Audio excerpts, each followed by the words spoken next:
you should already know what this is. And for those of you that aren't, just chill. See, we're gonna get down to the other stuff here in a second. But what I'm always trying to get everybody to understand is everything is vibration. So, before we do anything else,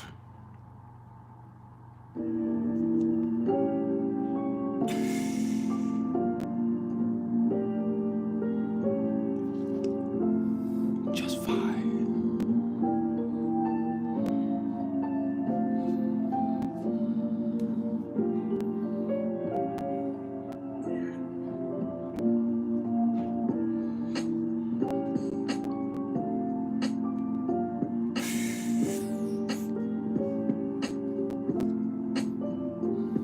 Make sure you hit the like button as you come in the door. And in doing so, understand this is not about ego. Oh no. This is about algorithm. This just helps us expand the platform. That way, if you're not trying to hear what I'm trying to say, at least we can get out to the next motherfucker who is.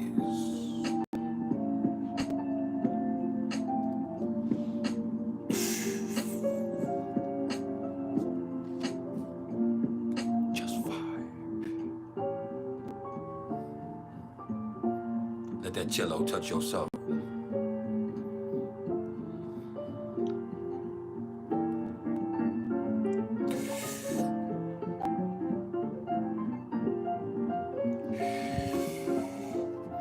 Yeah, straight like that.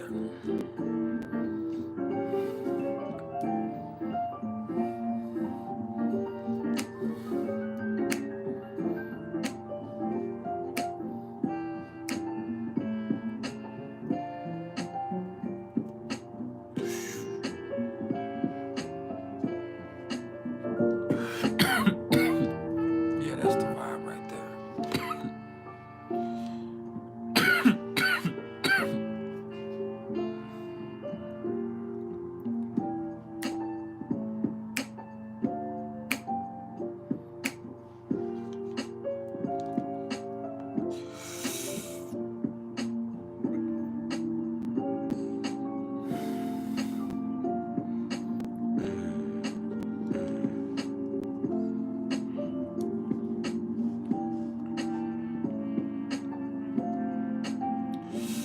We're gonna talk about everything here in a second. But the vibe comes first.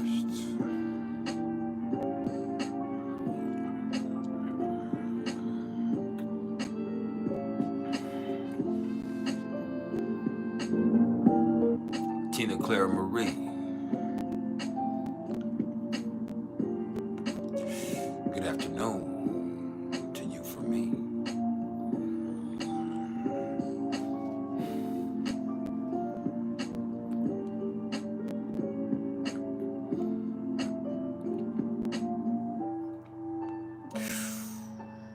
Yeah, that's the vibe right there.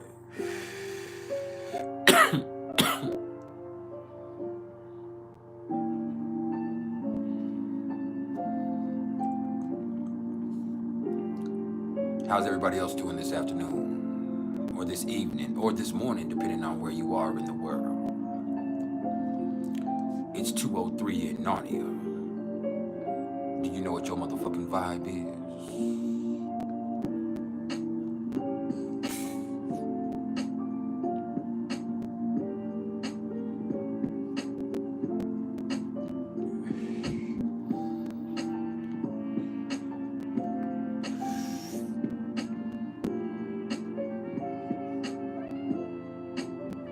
Hey, it's the Astro Girl Quay.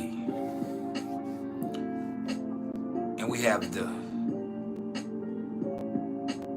Honorary Tribal Council coming through, represented by Gabby. Yahawadada.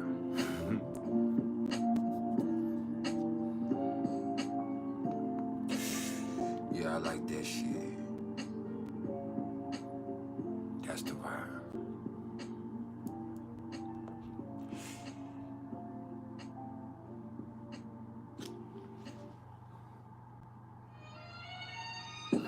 If you haven't smiled yet today, now would be the perfect time to do so. I mean, like right now. And if you can't find a smile for yourself, shit, just allow me to be the smile on your face. Because at the end of the day, that's all the fuck I am. All I am is a smile on your face. All I am is a motherfucking vibe.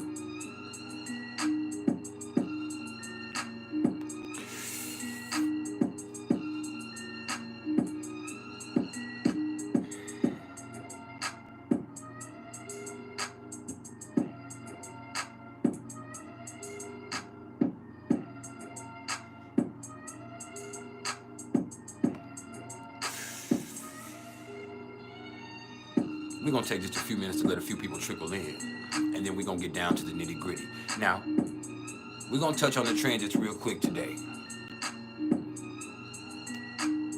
We're gonna efficiently elaborate on the aspects. But then we're gonna get into the priceless top 5 strongest SyNaStRy aspects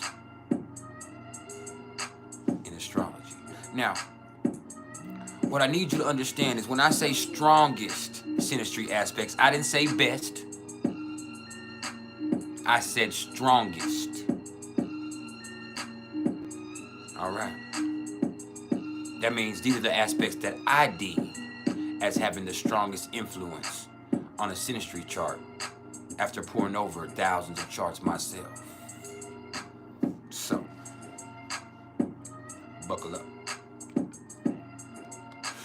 We're gonna be, I say we're only gonna be here for about 2 hours today, tops. So we ain't gonna do a whole bunch of playing.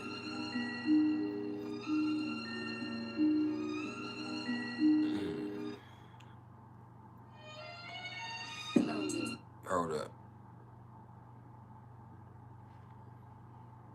Now it's time to switch to the whole motherfucking vibe. Hold up. Let's do it.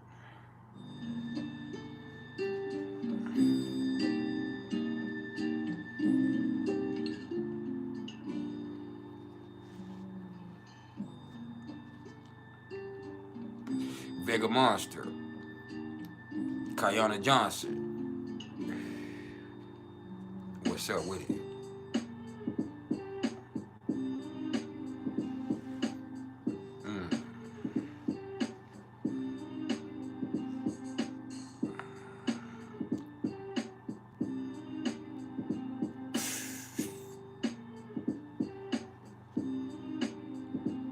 Yeah.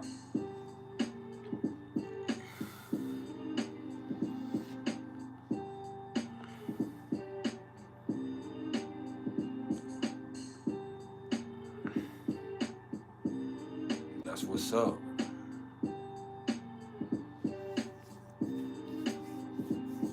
And for those select few that aren't initiated, I'm imploring you now to go join the tribal council. All right. There are several perks that come along with it. But I'm not going to try to sell it to you.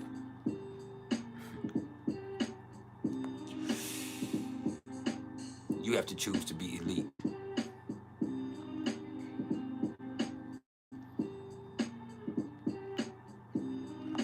Because I'm telling you now, when I get 30 members of the tribal council, we will be going live a lot more just exclusively for the tribal council than we will for the public. We might go once or twice a week for the public, but we're going to be live a lot more exclusively for tribal council.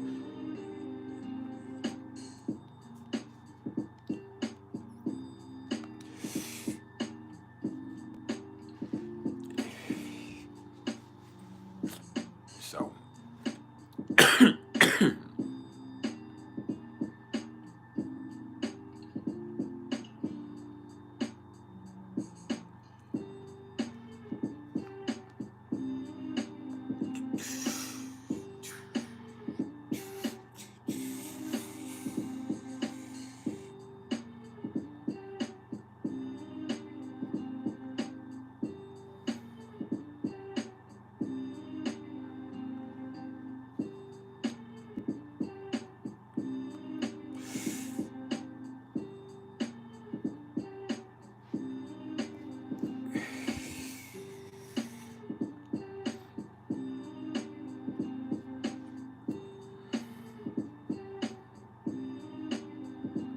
finna talk about it. Yeah. It's about that time. It's about that time for you to open up your ear and let me crawl into your mind. One time. Beats by Bless Zone Now Music. What's cracking in the bay? Hey.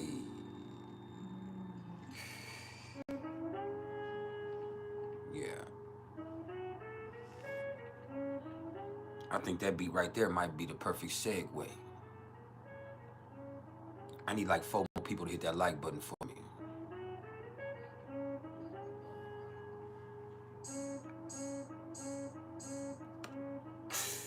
See, the sun is now sitting at 27 degrees of Libra. And that means we're coming to the end of this Libra season. So,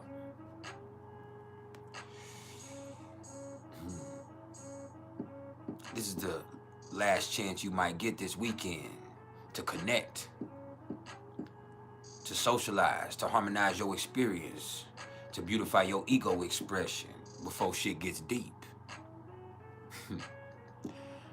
Oh yeah. See, the sun is also Kazemi with Mercury. Kazemi means in the heart of the king. That means it is exactly conjunct. That means less than 1 degree, especially with the sun. So, the thoughts are incredibly fertile. People are more creative than ever. People are thinking clearer than ever. So why not use this time, like I said, when that eclipse hit just a few days ago, to purify your decision-making process? Because the sun is not just conjunct to Mercury, it's also conjunct to the South Node.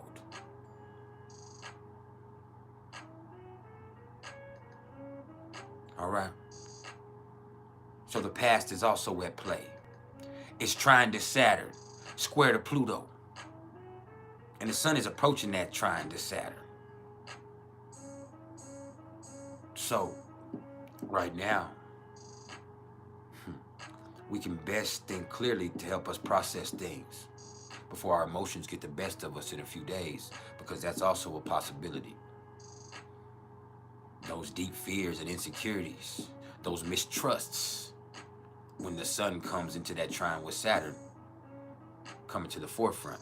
So right now, while the sun is trine to Saturn and it's with Libra and Pisces,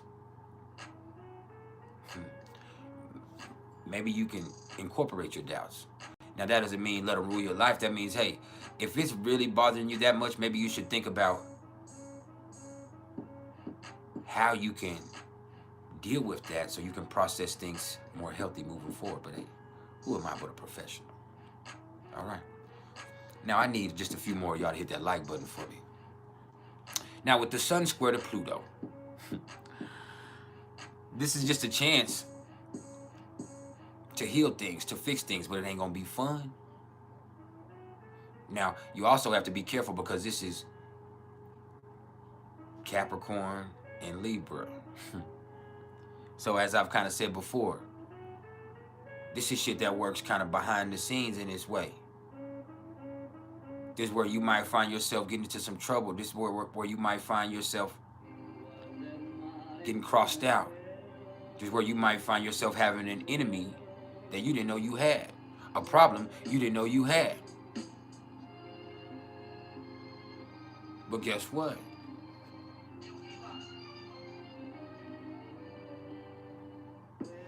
Through addressing it, through dealing with it, then you can make life better. You can make business better. You can make relationships better. You can succeed more. I don't know what the fuck I was listening to say. Now, moving on. The moon is sitting at 10 degrees of Capricorn in its own right. And oh man, the moon is in detriment in Capricorn. Why? Well, because Emotions feel restricted. You can feel a little cold. You could even find yourself feeling like you're in competition with the next man. You can see yourself competing and comparing with other people. That makes you distrust situations. That makes people distrust you. Nah, give yourself a break. Give other people a break. Just use this energy to do your own personal best. Do your own personal best and don't worry about anybody else. Then you respect yourself and you don't need validation. Now, the moon is forming this beautiful, beautiful grand trine with Venus and Jupiter right now, who are also trying to each other when you're in that grand trine. So this is actually a very fortunate, productive, and prosperous energy. Oh yes, you just gotta keep it real, grind it out, stay patient with yourself.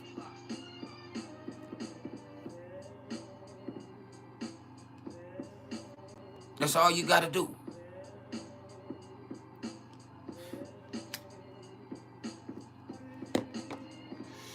Don't compete and compare. Stay calm, stay patient, do your own personal best, perfect your own technique.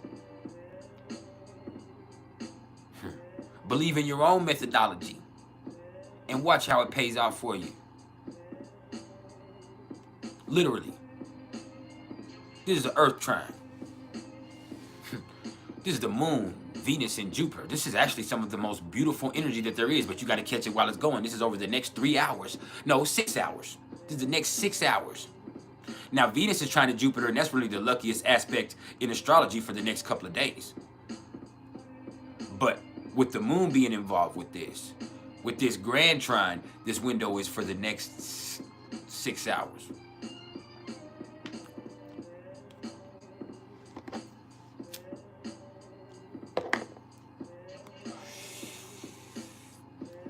And you don't need to do nothing but just grind. Grind. Do your own thing. Work on your own shit. Stay patient with yourself. All right? Now, that does bring us to Mercury. And Mercury's doing his thing too, because Mercury's conjunct to the sun. So if the sun is conjunct to Mercury in the south node and trying to Saturn and Pluto, then Mercury is conjunct to the south node, trying to Saturn and Pluto. So once again, you can see yourself with this in the south node being way too influenced by other people's opinions and what other people have going on. Not only that, you could also see yourself thinking about the past a little bit. All right. The past is at play. I've told y'all this.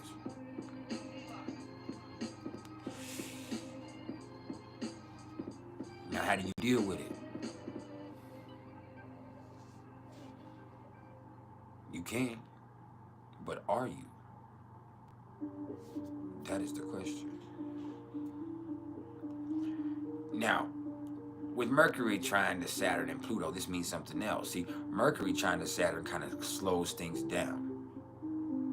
It puts things into perspective. Now, this is Mercury in air right now, trying to Saturn in water, but it's just Mercury going to be coming into Scorpio in a couple of days while it's still trine. So this is that approaching trine. So this will develop here over the next few days, where our feelings, our insecurities, our inner emotions are going to operate at extremes. So either it's going to get the best of us and we're going to be non-productive, or we're going to be able to channel it into something that's really powerful. See, Scorpio, when Mercury gets there, helps focus. But it can also obsess. Now with Mercury square to Pluto, I said trine a second ago, but with Mercury square to Pluto, because the sun is square to Pluto. Oh, take it from me who has Mercury square to Pluto in their natal chart.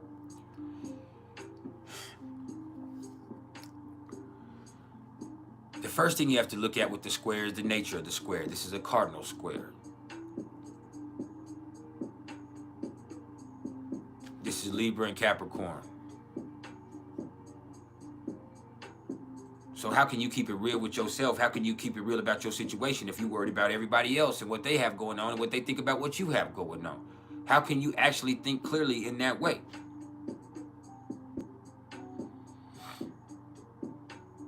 Now, Mercury square Pluto in a natal chart also makes a person kind of have a certain perfectionist tendency that keeps them from getting a lot done because they don't want to do a job unless they're going to be able to do it perfectly. And also, hold on. My dog is going crazy.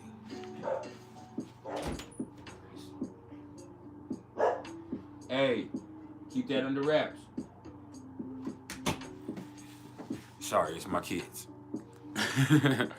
Now, yeah, man, Mercury square to Pluto, it's just one of those energies that's hard because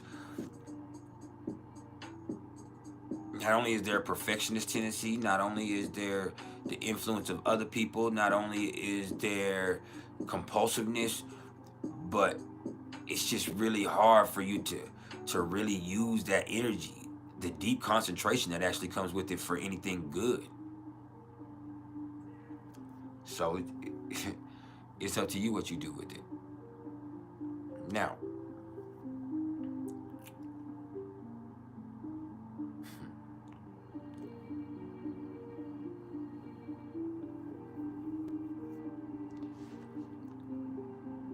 let's talk about Venus. And see, Venus is sitting at 10 degrees of Virgo. Now, we know Venus falls in Virgo, and we've talked about what that means already. You know, it's not very affectionate. It is very reliable, but that's also a detriment in its own way because people will come depending on what Venus in Virgo does instead of being in love with who they are or what Venus in Virgo is in its energetic expression. Now, the beautiful thing is Venus is trine to Jupiter. And as I've said before, okay, you need to get dressed because, and make sure you're dressed. Just a second, y'all. Because when Mom comes, we have to go to Jacane's game. So you need to put some decent clothes on before you do anything else. All right? And then you can go, and don't mess them up when you're outside. All right, Daddy? Okay, baby.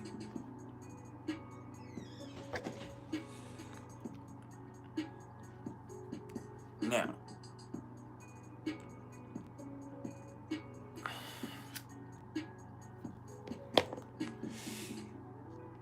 back to what I was saying. Venus is trine to Jupiter. And as I've told y'all before, this is one of the luckiest aspects in astrology, if not the luckiest aspect, or one of the most fortunate things that you could have going on energetically. All right? It makes things easy. But see, this is Virgo and Taurus, and Jupiter is retrograde. So, here's the thing. This right here can... No, it is gonna be colder outside when we go. All right? Sorry. Now, my son keeps coming in. I keep losing my train of thought. I apologize. Damn. With Venus trine to Jupiter, this being Jupiter retrograde and Venus falling in Virgo, you can't get stuck on the details and miss out on stuff. But you could also, if you don't get stuck, just grind it out. Take care of what you can take care of and be blessed and watch how the rest flourishes on its own, because you just got to keep doing what you do. Be there. Be there. Take care of the details that nobody else wants to deal with. Be reliable. Be rational. Be real. Doing that pays off. Jupiter and Taurus values that type of stuff. Be consistent. The values that come from that reap blessings. But also, there's a certain generosity that comes with this, where you be giving away, like people are coming to you where they need help. This is the Jupiter retrograde. People need help with money. You just work hard. You do what you do, so you make decent money. You make a respectable living because you go to work every day. But now people expect things from you because they know you're going to be willing to help. So there's the retrograde in the mix also. People know you're willing to help. People know that you're a hardworking person. And so because of their laziness or their stubbornness or their unwillingness to move from their own position, now they are trying to get a little something from you. Now they need a blessing. You see it? Yeah, follow me. We on some trill shit. Hold up. I got to turn this on real fast before we move any forward.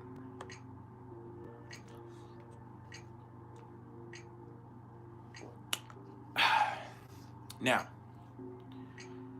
let's talk about Mars, because this is sexy. This is Mars in Scorpio at the 5th degree. Now, this is conjunct my personal Pluto. Can you see it on me? Can you sense it? Now, let's talk about it. See, Mars at 5 degrees of Scorpio. It's sexy. It's a little bit more wildly passionate than you would expect. But you might not never know, because it's controlled, it's focused. That's what Mars in Scorpio does best.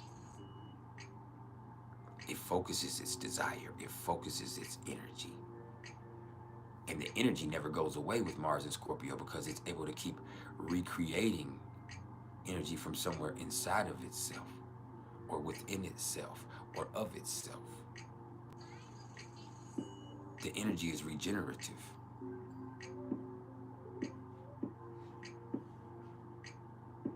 It's like people can never get enough.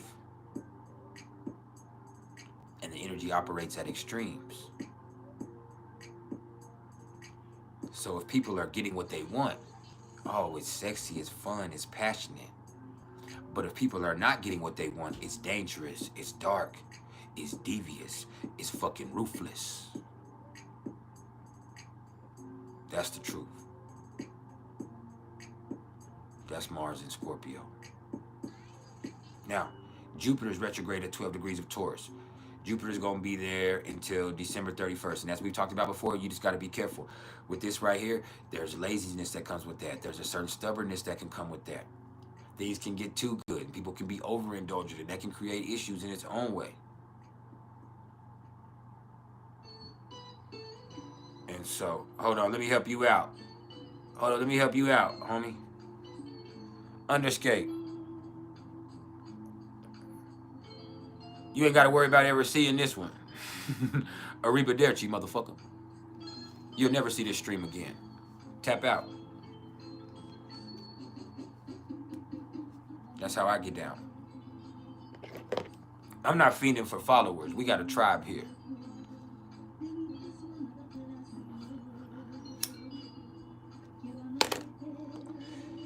This is the vibe tribe.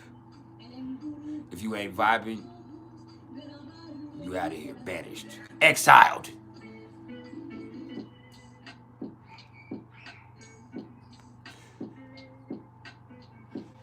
I see this.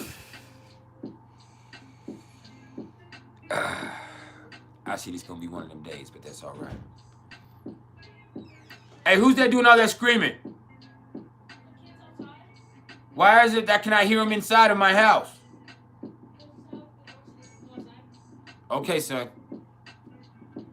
What are you doing? Okay.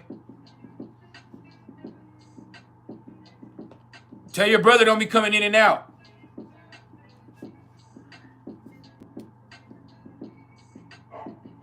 Excuse me, y'all. Got to do some old school Capricorn parenting. All right.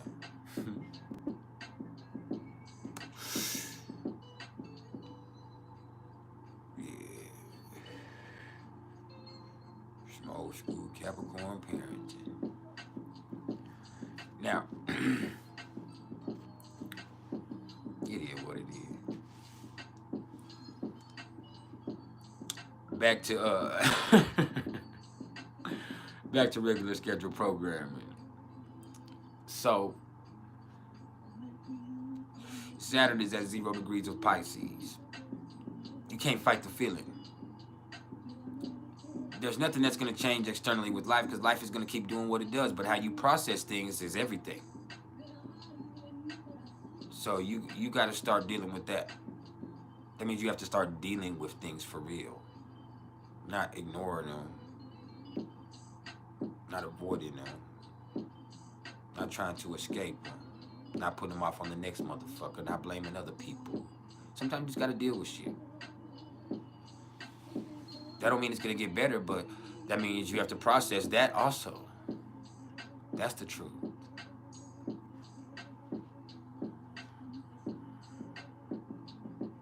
Yeah.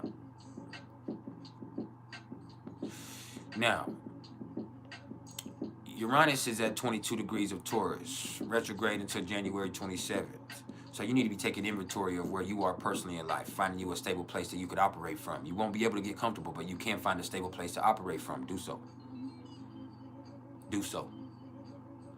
Neptune, retrograde 25 degrees of Pisces, retrograde until December 4th. So,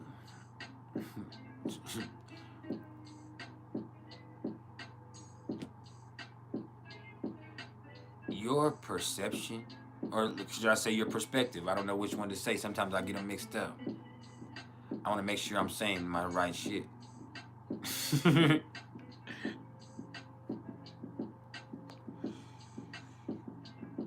Your perspective can always change, but you have to have an inner point of perception. Or should I say, yeah, your perspective can always change, but you have to have an inner point of perception. That's where you're looking from. That's where you're watching from. That's where you're seeing and processing things from, because the world is not real in its own way.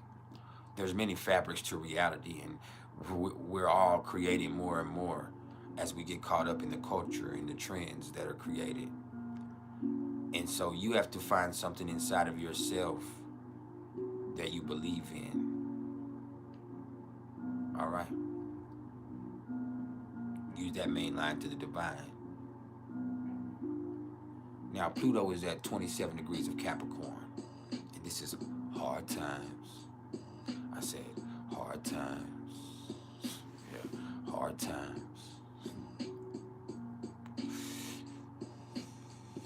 Hard times breeds mistrust in the government. It makes people stress the fuck out. It makes people want to make changes in their life, for better or for worse. But see, the stress with the powers that be brings a radical change when Pluto gets to Aquarius in a couple of months.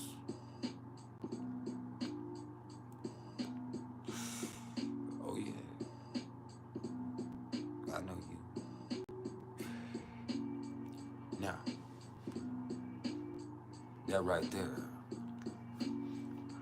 brings us to Chiron. Yeah. I'm on Chiron. But guess what? Chiron's on you, because Chiron's at 17 degrees of Aries. So, I know there's people that done you wrong, done you dirty. Right? And they're accountable for that. But you're also accountable for what you've allowed. You're also accountable for wherever you are, who you are, wherever you are in your life at this point.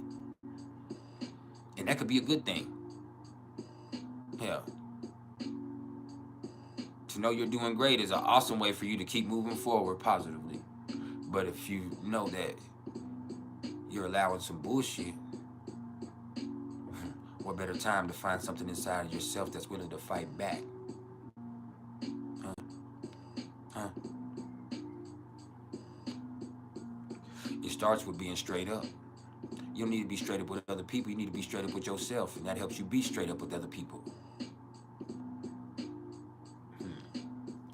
Aries is ultimately aware. That's why the sun is exalted in Aries. It's not because of action. Leo is fire too. There's action that comes with Leo. No, it's because of the ultimate awareness. Huh? Yeah, man. Let me see.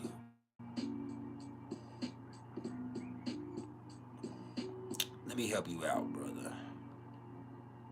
We got trolls coming in from everywhere. Excuse me, y'all. I gotta hide this.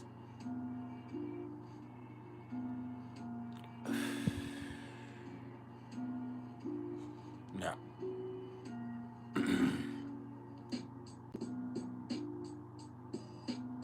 make a chat. I hope you did. I hope you did. Let me help you out, though.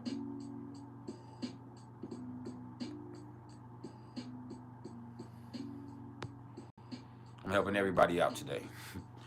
You come in with the funny energy, you getting blocked. Right off the rip. And that's how I roll anyway. We are not fiending for followers. This is the Vibe Tribe. For everybody that can see this, and everybody that lurks, and everybody that's playing, this is the Vibe Tribe. You come in with a fucked up vibe, your ass is getting blocked immediately. Like, you're not fucking up our vibe in here. Never. And it's out of love. It's to help you. Because I can be vicious in my own right.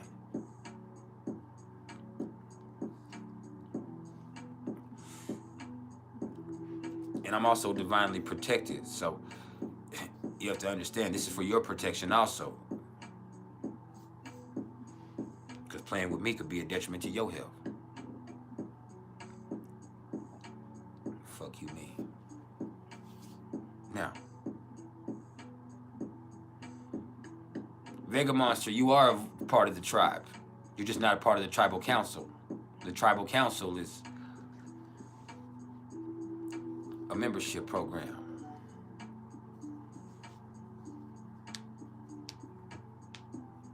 All right. Now, let's get back to what we was doing here. Because the Black Moon Lilith is at 1 degree of Virgo. So, people want to come and pick everybody else apart because they're scared of their own insecurities.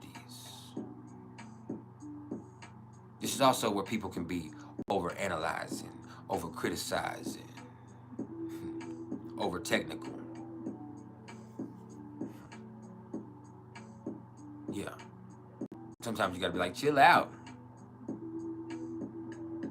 Calm the fuck down. People can be a little too uptight. Now, there's also an erotic aspect. It's not very affectionate, but it is erotic because people do want to serve. And when they do serve, they want to make sure that they're the best at what they do consistently. That means, hey, I find out what you like and I give it to you just how you like it. And it's not because I love you. It's not that. It's because that's what I do.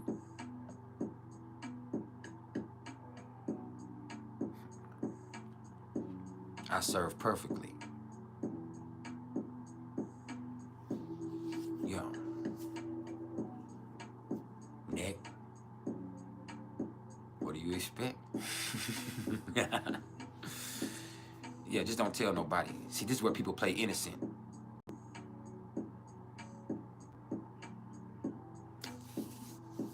Yeah. This is where people play innocent. What's up, Chloe?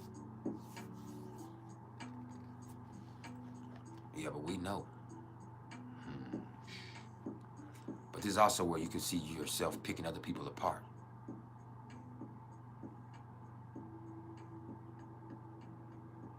Be careful with that. because they're doing it to you too. You better make sure you're on point. That's the best bet you can have. Now, back to where we were. That brings us to the nodes. The nodes are sitting at 24 degrees of Aries and Libra, respectively. So, you got to get out of that codependency. You got to stop sugarcoating shit. Stop lying. Stop trying so hard to please the next motherfucker. Sometimes you got to do what you got to do for you, baby. Sometimes that's the best thing for your relationship, and you don't even know it. You fitting for yourself. You becoming self-sufficient. You being your own person. This is a time where you might be forced to do so. All right? It's that simple. Now, the numerology of the day is a 1, and that's interesting because there is also a 2 connotation with this 1 vibration. So, you taking control of yourself and of your own life is actually the best thing for your relationships. It's the best thing that can balance out your life and harmonize your experience. You just gotta, focus on your motherfucking self. Focus on being your best form. And then if your partner also does the same, then y'all great. It's not about y'all. All right?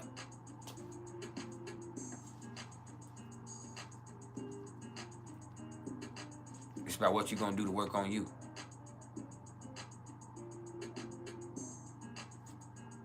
Now, that's all I got to say about the transits. And so what I need everybody to do that's here before we go any further is go share this video on whatever social media platform they fuck with, because we're about to get into the PrIcElEs top 5 strongest SyNaStRy aspects. All right.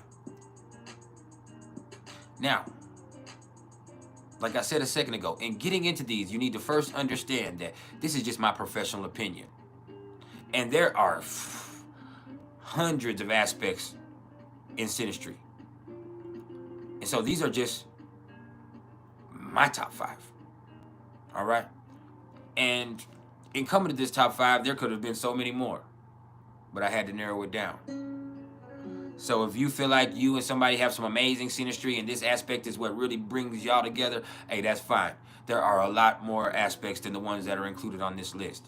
These are the ones that I just see stick out really prominently. And when I say strongest, I don't mean best. No, I don't mean the best SyNaStRy aspects. We've done that before. Not the sexiest SyNaStRy aspects. No, that's not what we're doing here. This is the strongest. This could be some really fuck shit. Some of it is. All right. But these are those aspects between two people that I've noticed that you really can't get away from energetically. So I hope you're ready. I got some shit for you today.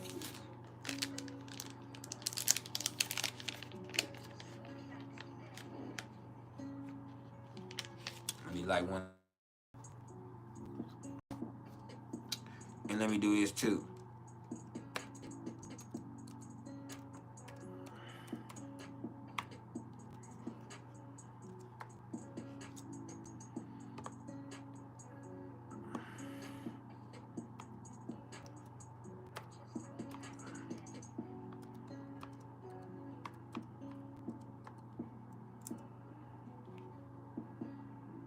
All right.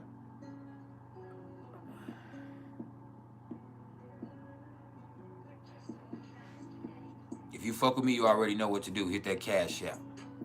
If you don't, that's fine too. I understand, whatever the fuck.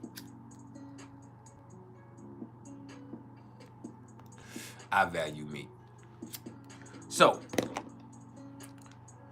let's get into the PrIcElEs.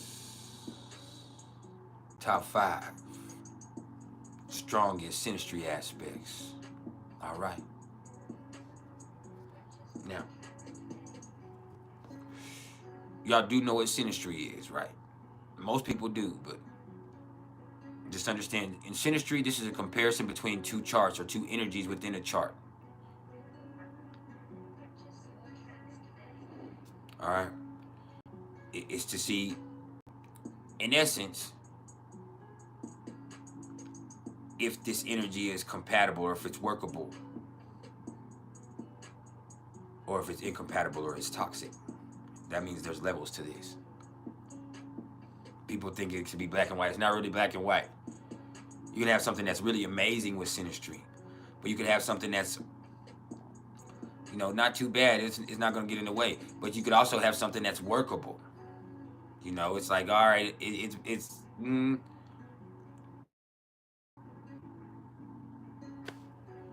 can have somebody that, or an aspect that makes some people incompatible, where it's like, you know what, that just probably won't work out in the long run. But you could also have something that's fucking toxic, all the way down to dangerous. And we have a few of those here on the list. All right? And this isn't going to take long.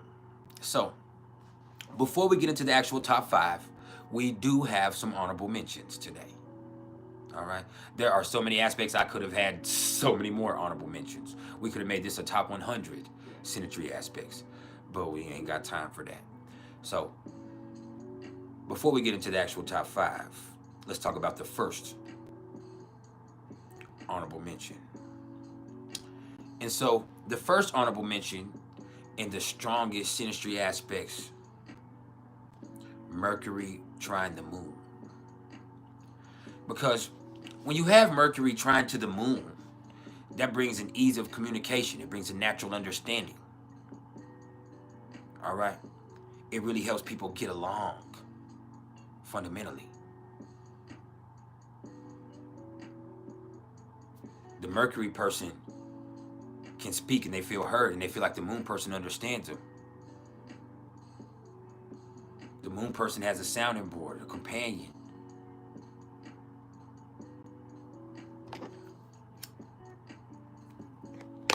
And really, it boils down to the fact that one person is really in tune with the way the other person feels, and the other person is really in tune with the way the other person thinks.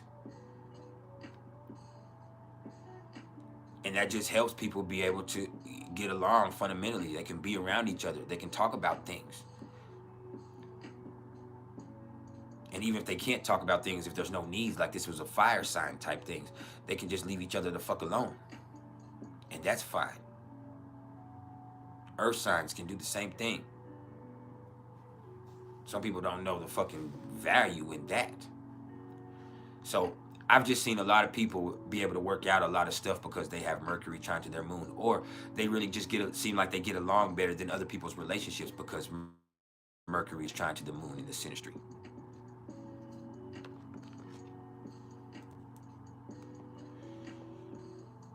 You feel me?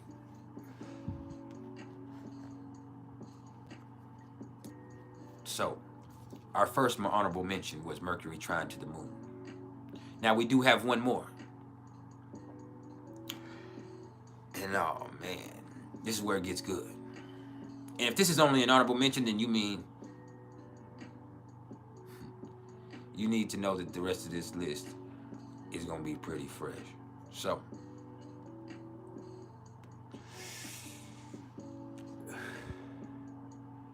the next honorable mention, or the last honorable mention on the list of the PrIcElEs top 5 strongest SyNaStRy aspects, the South Node square to Venus. Because first of all, this is going to be somebody who you feel an instant connection to. Because why? It's feel like you've known them forever. And you have. You have karma with this individual, but it's not great karma. And that doesn't mean that y'all did each other dirty or there was anything bad that happened between y'all. It just means this is somebody that you're trying to get away from in this life, and it seems like you can't sometimes. And when you see the South Node square to Venus, you see two people that end up growing apart.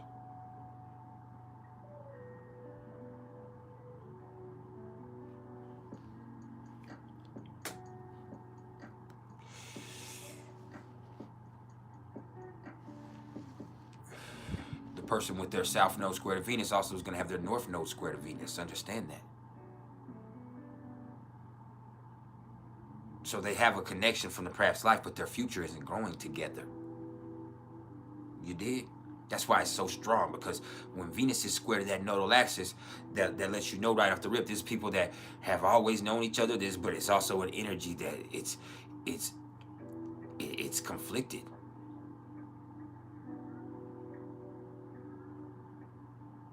The past is conflicted and the future is conflicted. It's like I have this life now, but I can't get away from you because I feel so strongly connected to you. The South Node square to Venus.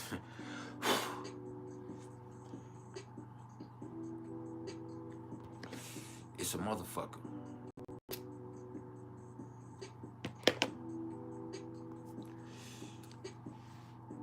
I've seen people who can't break out of a cycle. People who might have kids together, so they're tied together. That's soul tie shit. But they don't even care for each other in that way anymore. And so their future is not together, but they have something tied to each other. They have something connected. And what was once attractive is now offensive.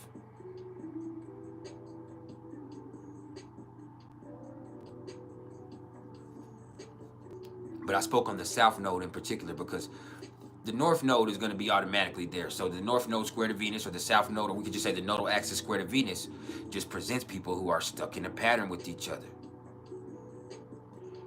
People who got this thing.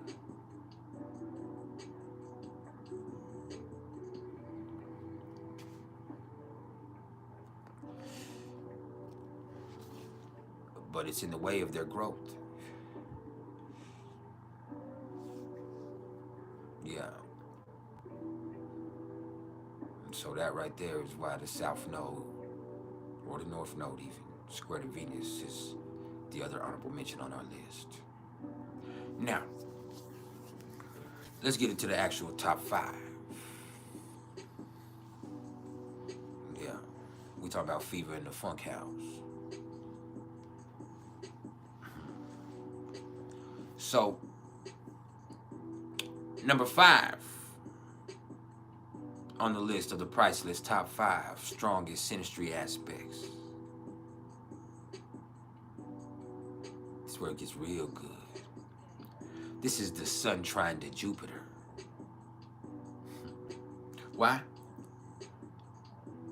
Because there's luck, there's love, there's confidence, there's lavishness, there's learning, there's flourishment with these people. But there's more to it. All right. See, having the Sun trine to Jupiter says the Sun person really likes learning from the Jupiter person, and they get stronger and more confident in the things they learn and the things they believe in with the Jupiter person. And the Jupiter person is really proud of the Sun person.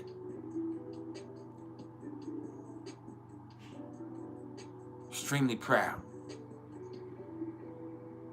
And so together they flourish. But they can dream too big sometimes. That's why they're this low on the list. There has to be other things that keep them tied together through the hard times. Because there's not always going to be sunshine. Things aren't always going to go great. And so unless this is in some earth signs or something, there might not be a lot of grit with this. And considering the other signs that are involved, it could also be a person learning how to set somebody free. It's learning how to love somebody so much to set them free. Think about Gemini and Aquarius being in a trine. Now, not necessarily Libra being in the mix with this, but just think about that. Gemini and Aquarius. I learned a lot. I love you so much, but now I must set you free. And see, there's something so beautiful in that that some people like myself that have to have commitment could never understand. But it's powerful in its own right.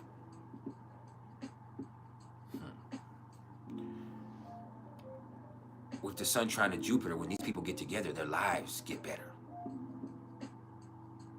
Things get more prosperous for them.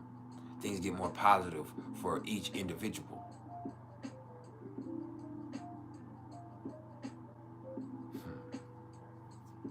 Things get better.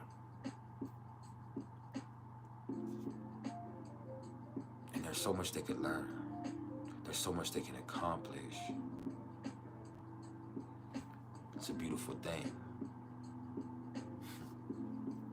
It's a fucking beautiful thing.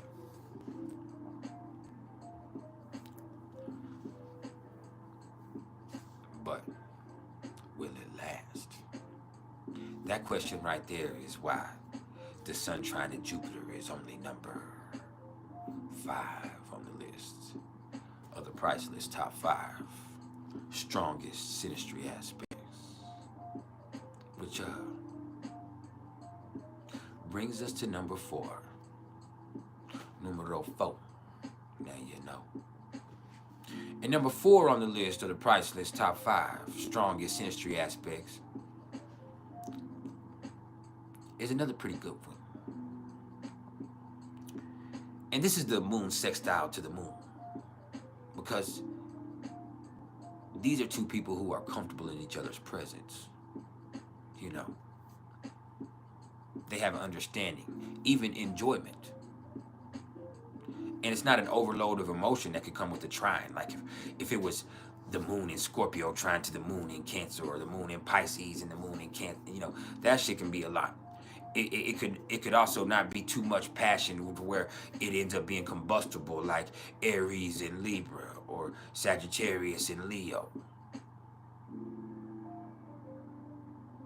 You feel me? It couldn't be too boring like Capricorn and Virgo. No, the sextile adds a different dynamic. That's why I always consider the sextile and SyNaStRy to be a little bit different than the trine. The trine is the most fortunate aspect in the natal chart, but the sextile adds a little synthesis when it comes to SyNaStRy. So let me teach you. The moon sextile to the moon, first of all, presents people who are not alike, but they're not all that different in the way that they process things, because they're going to either both be masculine or they're going to both be feminine. And masculine and feminine doesn't mean male and female. Let's remember that. It means projective and receptive. As daddy-like as Capricorn can be, that is still a feminine sign. All right?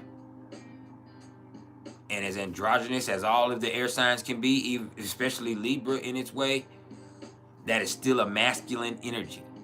Taurus is a bull, but it's still a feminine sign. All right. Just remember that. The earth and the water signs are considered feminine in nature. The air and the fire signs are considered masculine in nature. The air and the fire signs are sextile to each other. The earth and the water signs are sextile to each other.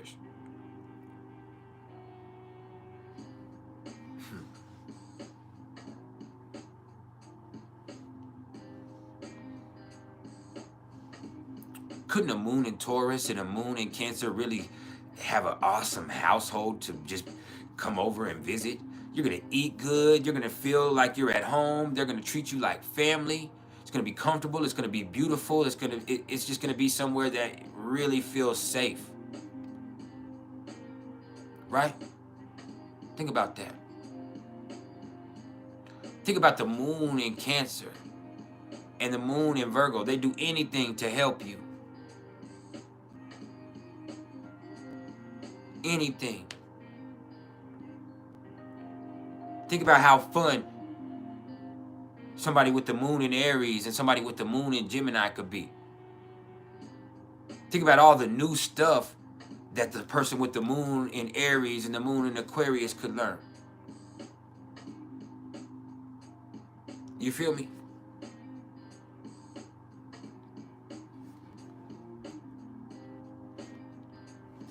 I got you, Ezekiel. I'll check you on it as soon as we get done with the live, homie. But that's where we at, y'all. That moon sextile to the moon just makes people really comfortable with each other in a fundamental way, and they can get along, and they have a natural understanding of the way the other person works, and there's a certain enjoyment because they're not so much alike that it becomes an overload.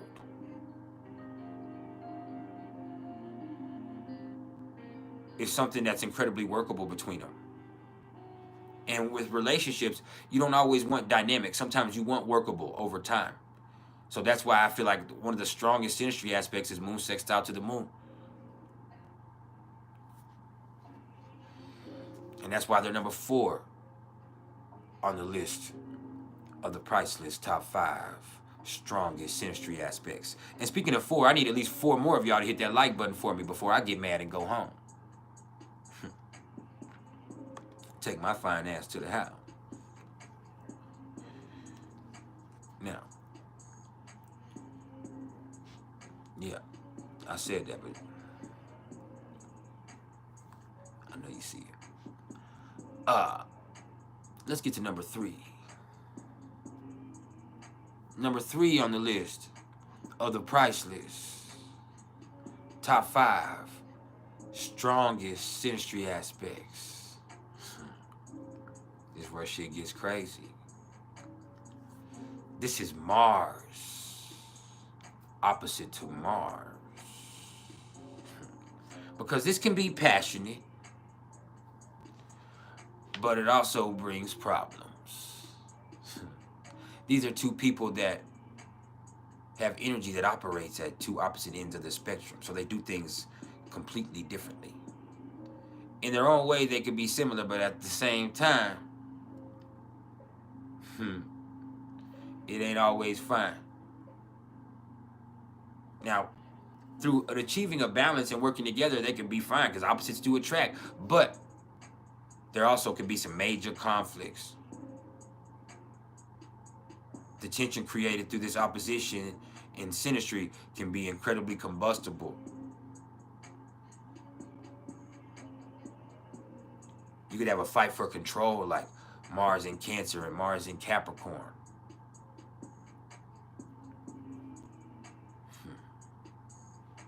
You could have something that's exploitative like Mars in Taurus and Mars in Scorpio. It's sexy, but it's also exploitative.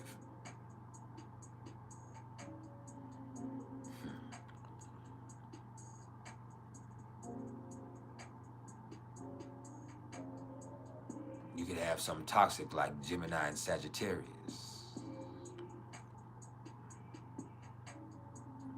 It's fun, but it's toxic.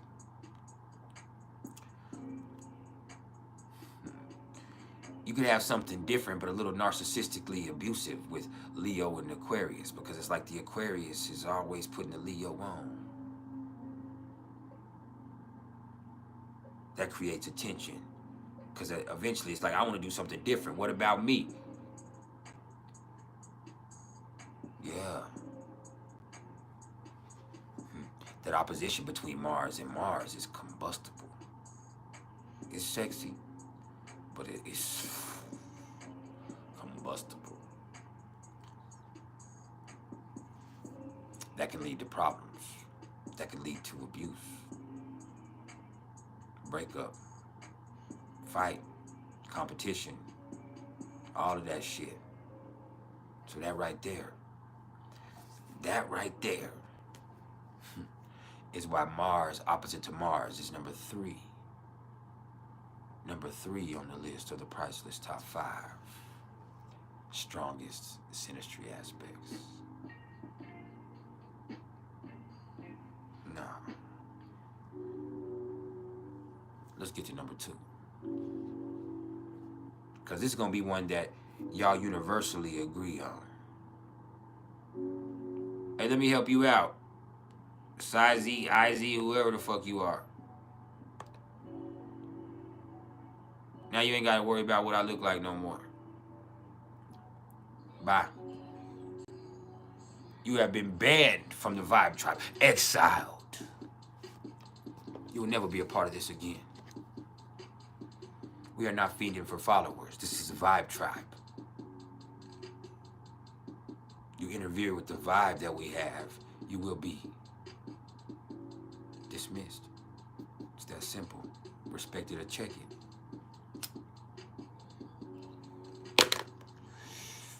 Now,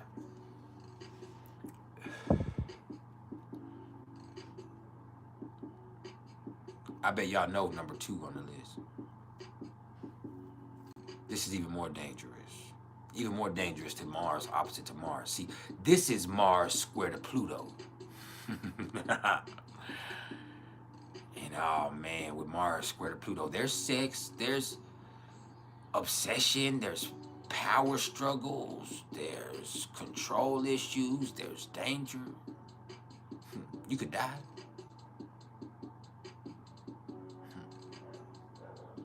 There's jealousy. See, Mars is desire, Pluto is obsession, compulsion, intensity, extremity. Yes. Leon's wondering if like he can stay for a little bit until we leave. No, not in our house. No.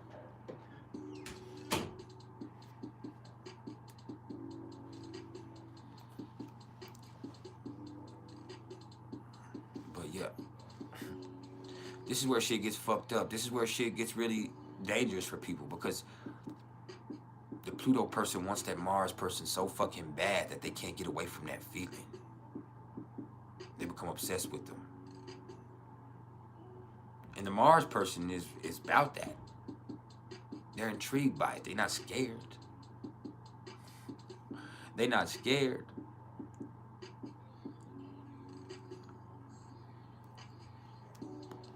But little do they know, the danger is death. Pluto plays for keeps. Mars plays to win. Mars could get out of control. Mars could get violent. Mars could, in their own way, assert themselves. But Pluto doesn't play fair. Pluto doesn't fight. Pluto kills. So that shit can be really fucking dangerous for people. It can sneak up on them. Like, this is that shit where people die from. With Mars is square to Pluto, this is that shit where crimes of passion take on a certain prevalence. And if not crimes of passion, it's just a whole bunch of bullshit. You ever seen some people in a relationship where you just know they didn't have no business being in a fucking relationship? Like, man, I've seen it so many times. People in there hitting on each other, beating on each other, damn near killing each other. Doing all that shit early in the daytime. Later on that night, you see them riding around together. People getting people locked up and going to get them up out of jail. Like, you just had the laws over there. I just saw you get this motherfucker locked up, and you is picking them up from the jailhouse. That type of shit. Toxicity.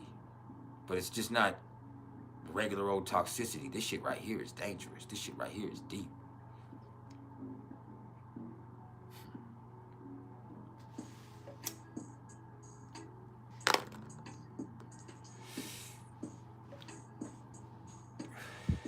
Mars plays the dangerous games, but Pluto plays for keeps. That's the truth.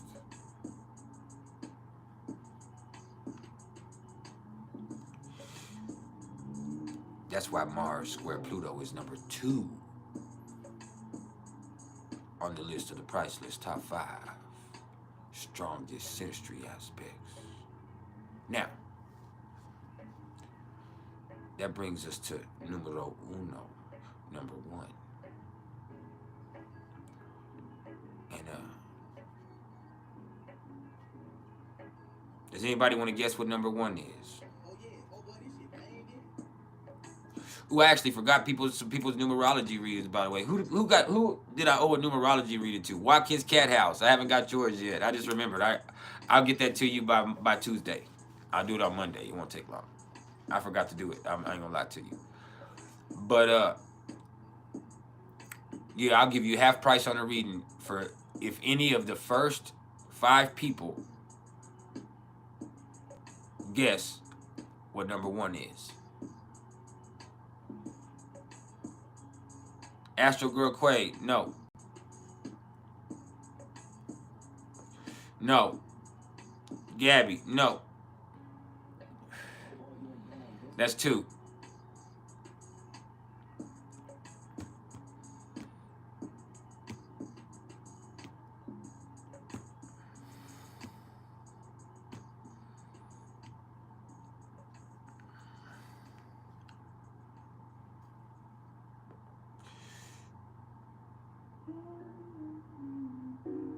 Nobody else wants to guess? I'm gonna wait. I'm trying to let y'all have 3 more guesses. Y'all have 3 more guesses before I give the number one. Venus conjunct Pluto, no. Moon sextile Jupiter, no. Saturn square Moon, no. North node trine Moon, no. Y'all are out of there. One of you were close, but you weren't right on the aspect. And this is about the aspect. So, number one on the list of the PrIcElEs top 5 strongest SyNaStRy aspects.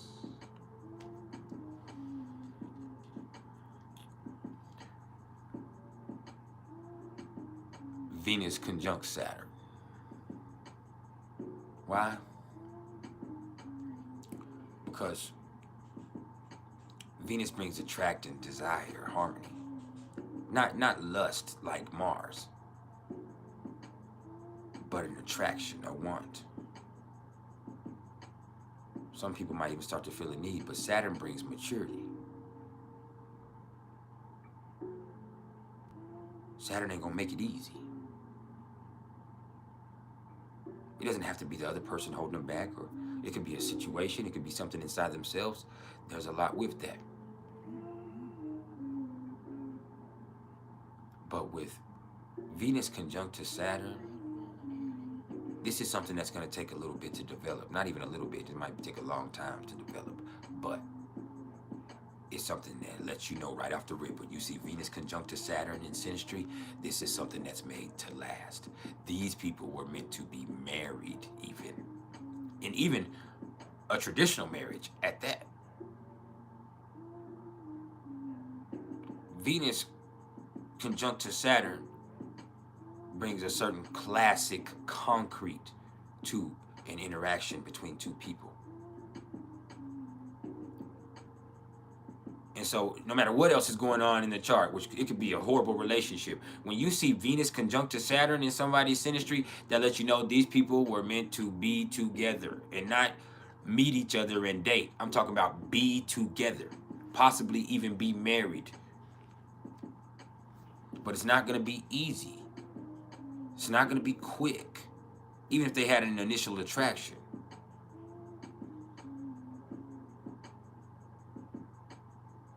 No.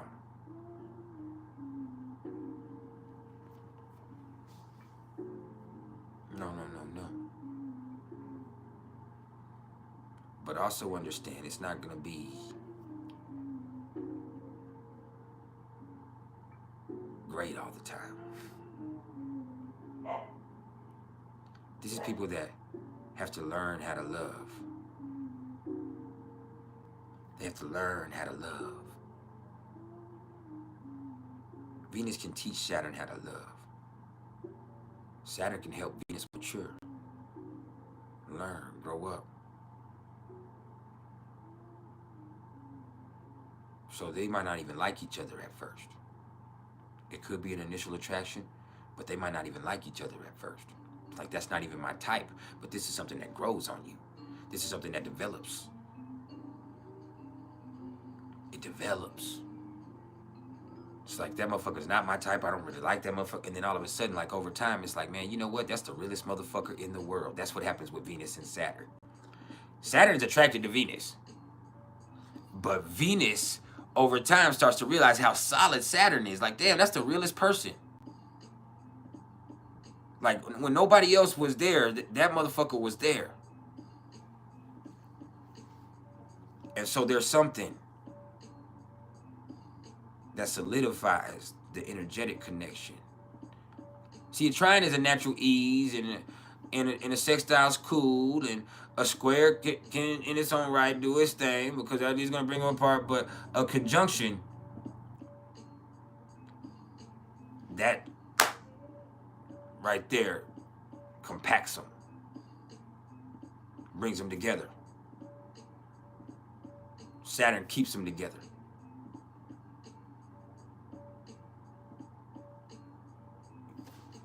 Venus chills it out, harmonizes the experience.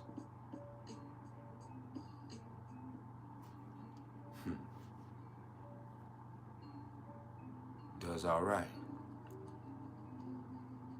And all of that is why Venus conjunct to Saturn is number 1 on the list of the priceless top 5 strongest SyNaStRy aspects. So, our honorable mentions were Mercury trine to the moon because the ease of communication really helps people get along. And the south node or even the north node having a square with Venus going on, or you can even just say Venus square to the nodal axis, which brings people this sense of karmic connection, but also it's like they're headed in opposite directions. Or this relationship is keeping them from moving forward because they're so stuck with this relationship from the past. That could also be it. It's like, man, they're so caught up in this relationship because they have such a karmic connection to this person, but they don't realize that doesn't mean that you're supposed to be with them forever. You have karmic connections with a lot of people. When you find that person that's your future, you'll know that. But you're staying with what's comfortable. That's not always what's healthy. That's the thing with Venus square to the nodal axis. And that's why they're only honorable mentions. So, number 5 on the list was the Sun trine to Jupiter. Because there's luck, there's confidence, there's learning, there's flourishment. There's spiritual nourishment that can come from that relationship. But you have to wonder, could that last through those times of darkness in life? It's possible, but could it last? That's why they're only number 5. Number 4 on the list is the moon sextile to the moon. And that's because there's comfortability, there's understanding, there's intuition, there's enjoyment that comes along with that. And when it boils down to it, these are 2 energies that it's not going to be emotional overload. It's not going to be too much fire. It's not going to be boring. It's not going to be something with no substance. No. That sextile adds a beautiful dynamic when you're dealing with this right here in SyNaStRy. So that's why they're number 4 on the list. Now, number 3 was Mars opposite to Mars. Because this is passion. This is also problems. This is 2 ends of the spectrum operating at the same time. And opposites attract, but they also clash.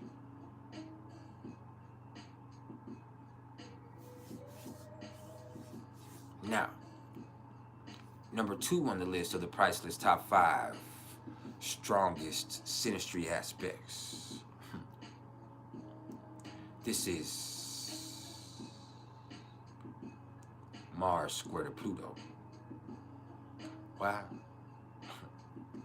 Because Mars square to Pluto is about sex. Yeah. It's about obsession. It's about power struggle. It's about control issues. It's about danger. It could even be deadly. It's an intensity of energy that creates a conflict.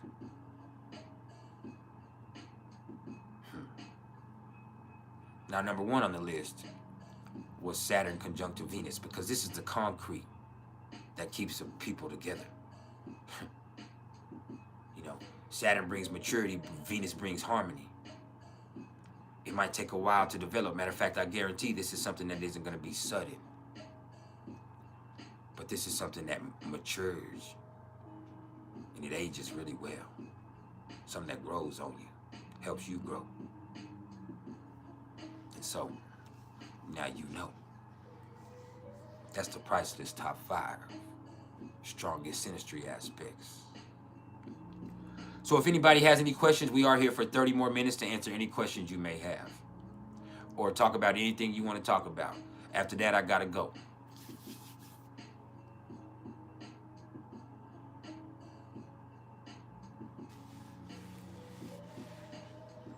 So let's get to it.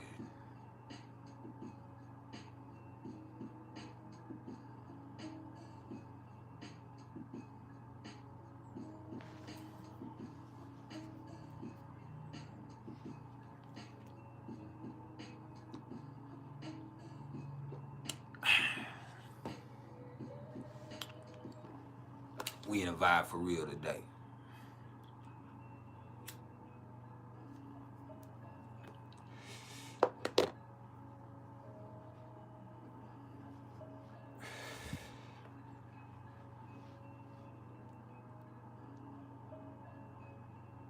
I haven't been feeling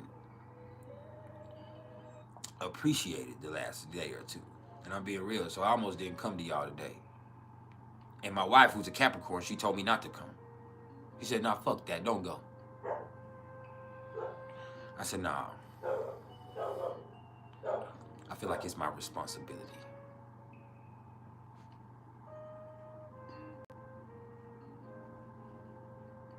I feel like it's my responsibility. Now, what's up, Amber? What question do you have? Can I explain Pluto conjunct Pluto? Yeah, it means y'all were born in the same generation. Y'all were born around the same time.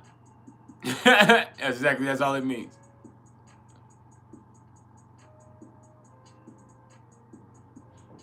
No, I haven't. But I'm sure it's real.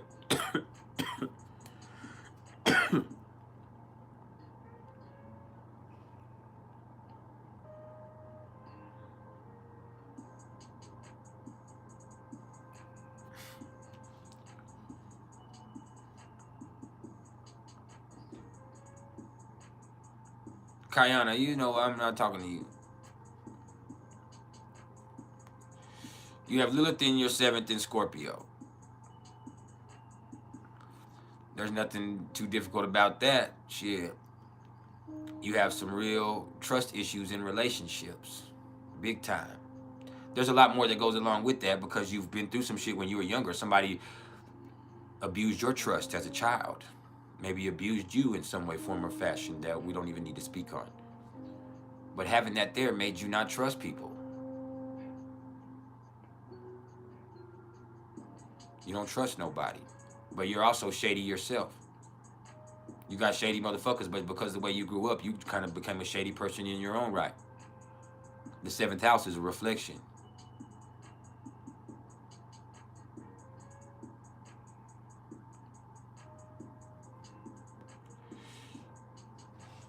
So there's also that.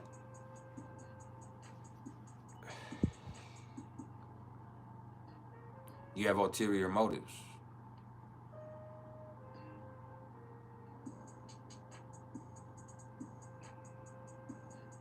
Because you feel like everybody has ulterior motives with you. And a lot of them do.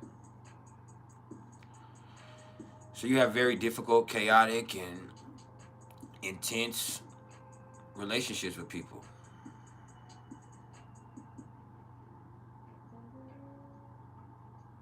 Appreciate the love, Quay.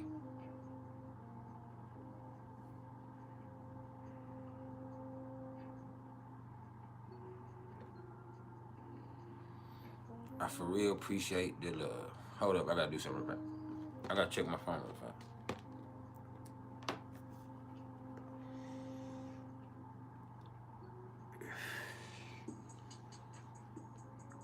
What about the North Node conjunct the North Node? That just means y'all could be. Some people say that means y'all are in the same soul group. Some people say that, but I would just say that y'all might know each other from before. Depends on what else is going on, or it could mean y'all are born in around the same time. God damn.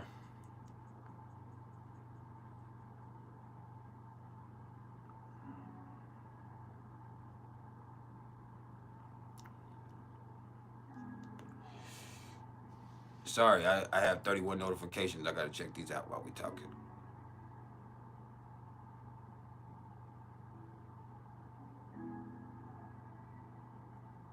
I'm here to answer. There's no too hard a question if it's about astrology.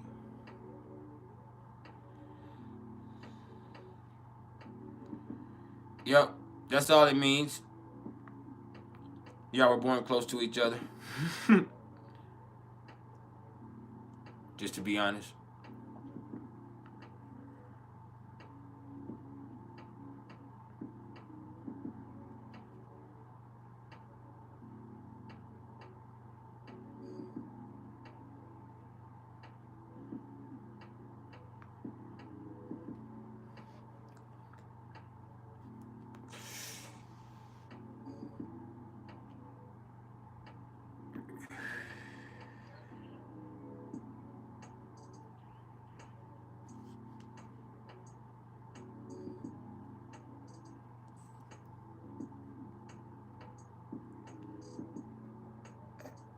Kayana, I mean, that's not what I'm gonna tell you. There's some stuff that that helps y'all really.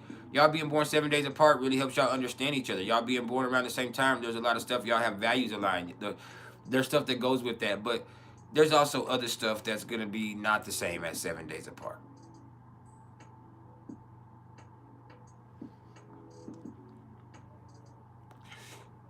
But that's what it's with those outer stuff and with the North Node stuff there.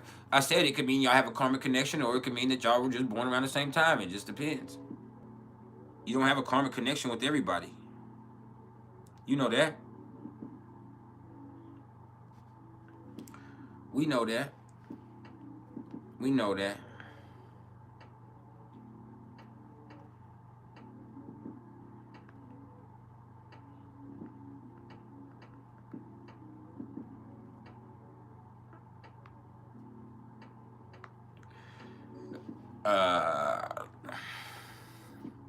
Let me answer Young God's question. How the Mars opposite Mars play out with Gemini Sagittarius axis? Shit. Toxic to the motherfucker. That's all I'm gonna say. Toxic to the motherfucker. You gonna have a whole bunch of lessons learned from each other. Shit. Playing chase. Going in fucking circles. Toxic to the motherfucker. Arguing a lot. One person thinking they know it all. The other person really knowing everything. That type of shit. Astro Girl Quay, you said his Jupiter is trying your ascendant in Virgo. His Jupiter is in the 5th house. Oh, that's beautiful. His Jupiter is trying your ascendant, then you can learn a lot from him. And in certain ways, he inspires you to keep growing and getting better. And, with you, like, there's something about you that he's drawn to. Now, his Jupiter being in the 5th house is a beautiful thing. He's a fun person, but he's also got some hoish tendencies. I'm gonna stop being bad for it.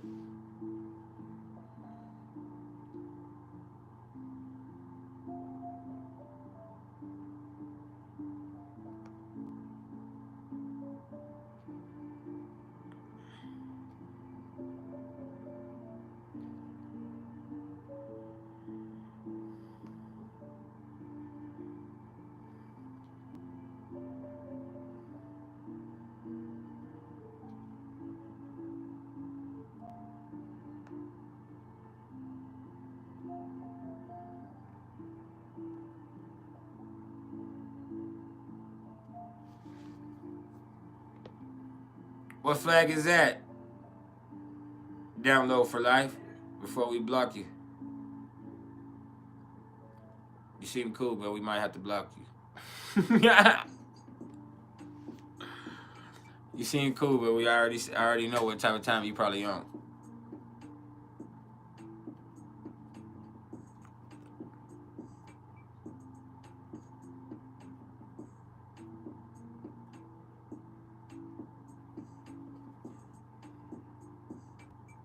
We know your type, buddy.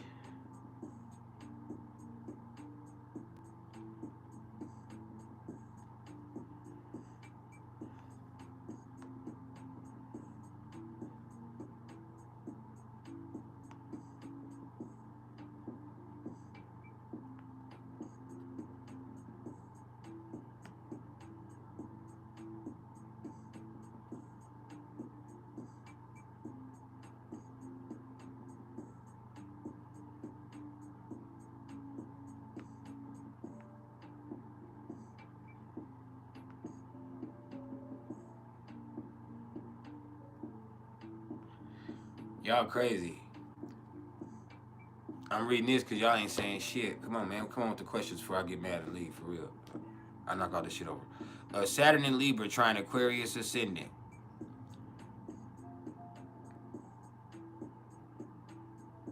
Is that a natal chart? Or are you talking about in SyNaStRy?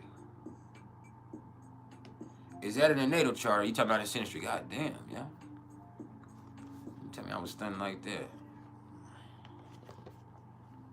I look dead with now.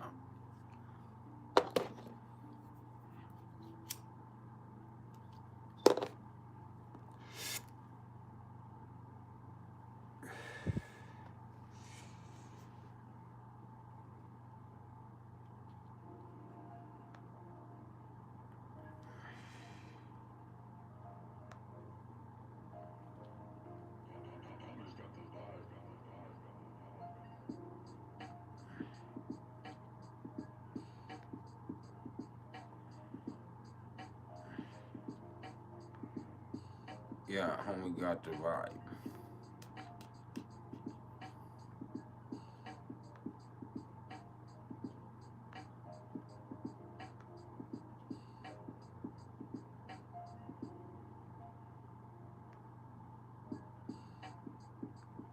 Alright. Natal. Saturn in Libra tried Aquarius ascendant.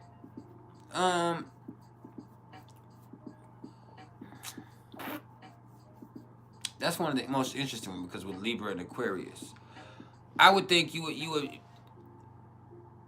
you know, be such an authentic person that you would have some really awesome relationships with people. You care about people.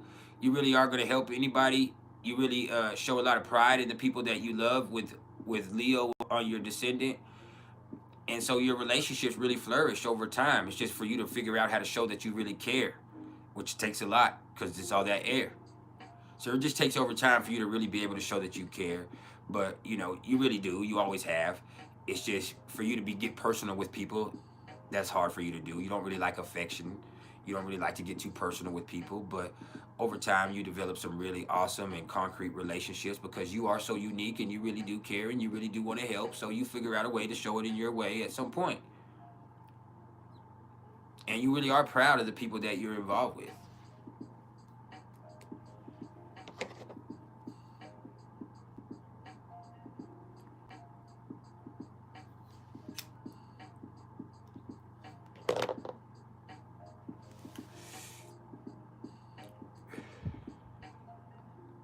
All of that.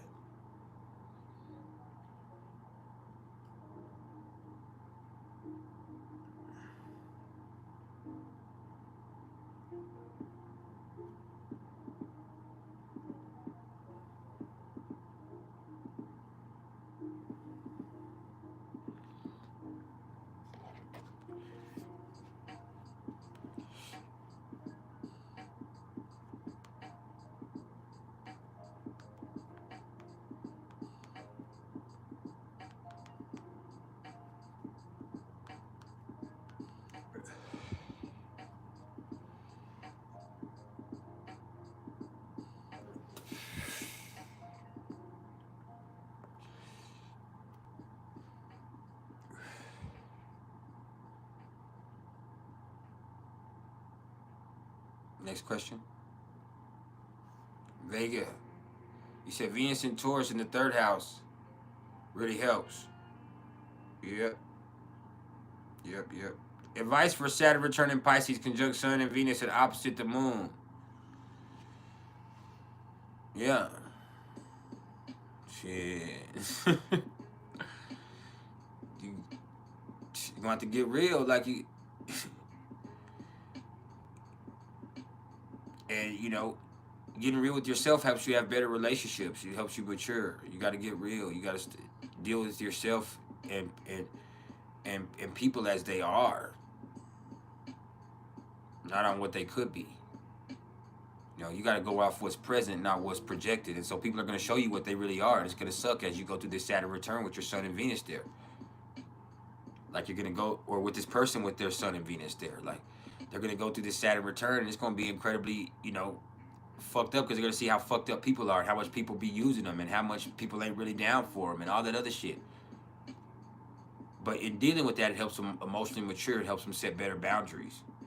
And it also gives them a greater appreciation of who they are and how divine they really are in their own expression.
No, my bad.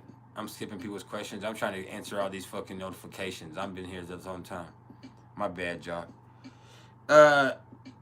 Saturn conjunct Pluto. Shit, there's a lot of fear and insecurity involved in that relationship. There's a lot of control that, you know, because of the fear and insecurity is going on there. And if it's within a person having Saturn conjunct to Pluto, they themselves are really powerful, but their fears hold them back from being as powerful as they could be. It limits themselves. And it limits all of their relationships with people. And it's, you know, until they transform and deal with that fear, they're not going to ever be able to be as empowered. But over time, they do face those fears. They have to live. And in doing so, they become some of the most dominant, not just powerful, dominant people that there are.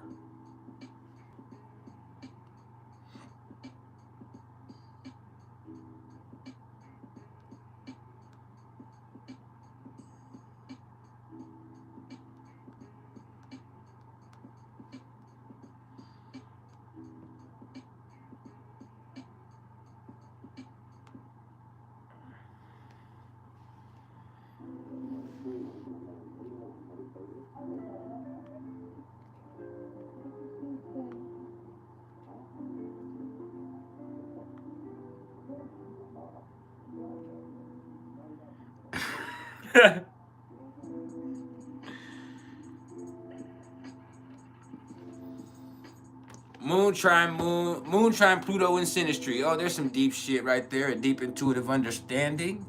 But that connection can be so powerful that it's overwhelming between them. They're gonna need some time to give each other space. Moon trine Pluto. The black moon Lilith conjunct the galactic center in the 11th house. We're not doing that. I'm not even answering that. Not because I don't know about the galactic center, but also because I don't want everybody to start asking me about the galactic center, because I haven't explained the galactic center to my tribe yet, and I plan on doing so in the coming weeks. So we will address that at another time. No, I will not answer that. You're welcome to get a chart reading, and I'll answer any of those questions for you, though. Let me see what else we got going on.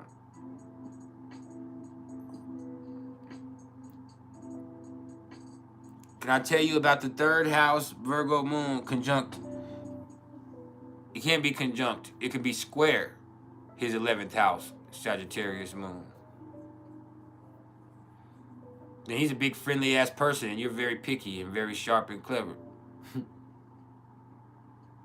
You're very clever, you're very picky in the way that you are, Kayana, which I know. And he's kind of friendly. He's kind of loose with it. And he seems like a good time and it's fun, but after a while, it's like you start picking him apart. Like you're going to be too fucking... And you're going to see all the ways he's sloppy in certain ways, and all the ways too friendly, and all the ways he's too, you know, him. And it just ends up being a problem.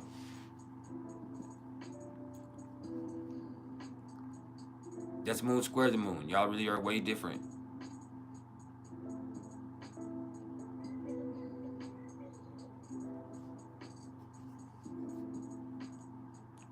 Moon opposite Pluto in SyNaStRy, second in the 8th. The Pluto person could be really emotionally, controlling the moon person. The moon person could really, have that connection with the Pluto person, but that Pluto person is going to do stuff to because of the way that the Pluto person is, their own insecurities and their own mistrust can kind of do stuff to keep control of that moon person and to keep them off balance in life, and even, hurt them or abuse them in a way. It doesn't have to be a physical abuse. It could just be, emotional, pressure, emotional pressure that they put on them purposely.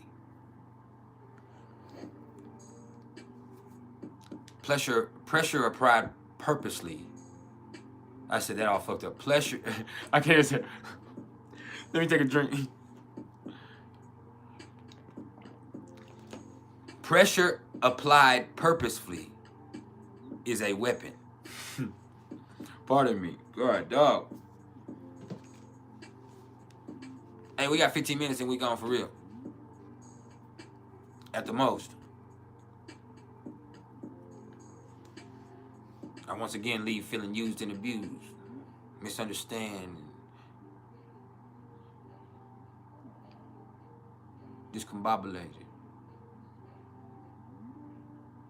But my son has a football game, so it's like, it's just to go fucking down, man.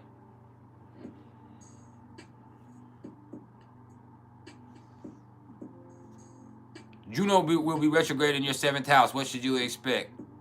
Nothing?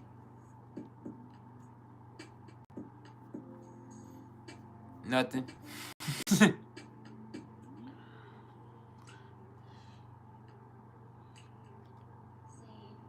I think I hurt my chest. Shit, I'm old. But yeah, don't expect nothing. You ain't shipping out. I'm just keeping it all the way real with you.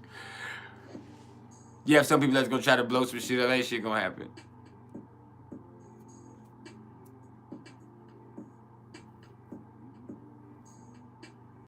I promise.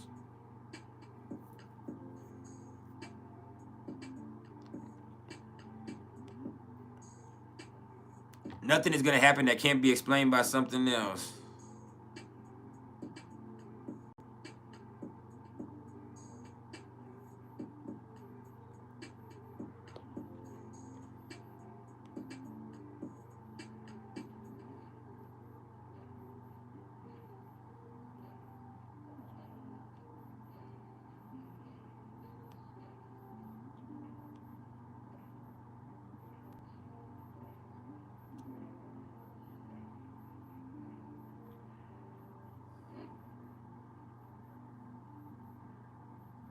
Ain't nothing happening.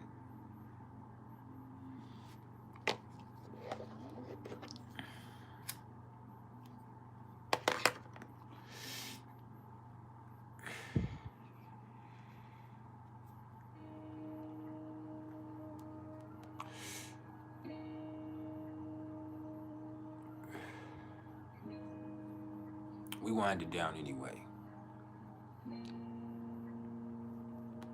I might be back Monday, I might not. I might be back Tuesday. We'll see what happens on Monday, how I feel and what's going on with life. I feel pretty good today, but I have to do things that actually pay. Got a family to feed. So, I love y'all. I think I'm gonna go ahead and end it right now, since there's no more questions at this point.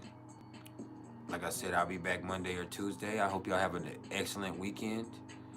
Y'all stay out of the way. Don't let these aspects control your life, because just because you're built like that, you don't have to build like that. And I'm not setting me up a website. I don't want a website. What I have is an intimate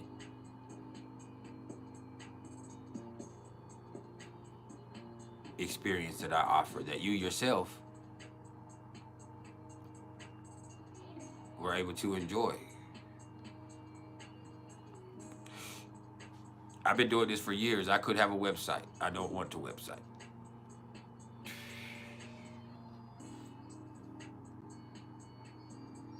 But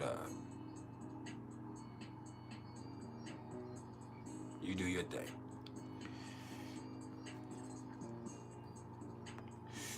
I love y'all.